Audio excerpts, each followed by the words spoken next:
Во склоп на работата на оделенскиот час, како оделенски раководител оваа година соработката со родителите ја реализиравме по предлог мој, кој беше прифатен обострано и подеднакво од сите родители, посета на домот на деца без родители 11 октомври во Скопје. Посетата беше остварена минатиот месец на 16. Целта на посетата беше да ја продлабочиме соработката помеѓу родителите и децата во нашето училиште и да се свати поентата и функцијата на родителот и детето.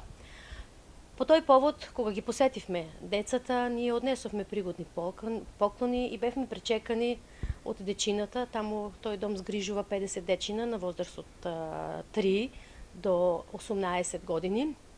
Тие нас не почестија со една приредба припремана за нас. После посетата, на иницијатива на родителите, побаравме да направиме едно новогодишно изненадување, собирна акција пред Нова година, се со цел да бидеме една мала само честичка и една мала помош на тие дечина во заводот. Не дека на нив нешто им недостатува, но сепак да ја осетат топлината и тоа што може родителот да го направи во одреден момент.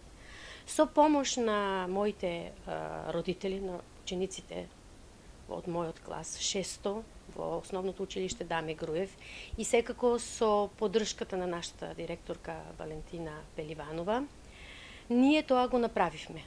Родителите, учениците и дел од местното население кои што преку моите родители веќе знаеја за таа собирна акција. Ова собирна акција што ја гледате зад мене, освен новогодишните пакетчина, содржи постелини, гардероба, обувки и многу нешта кои што на многу од нас во домовите ни стојат навистина само така складирани. А сите тие кои што се овде собрани, а денеска имаме возило дојдено од домот 11 октомври, ќе му бидат однесени на дечината во тој дом. Јас по тој повод пред се заблагодарувам на родителите, кои што ми беа навистина голема поддршка во сево ова, на населението кои што го послуша барањето од моите родители. Без нив секако ова акција јас немаше да ја реализирам. Уште еднаш кажувам, образовната институција во која што работам, Основно училиште Даме Груев Куклиш, не пружа само образовен дел.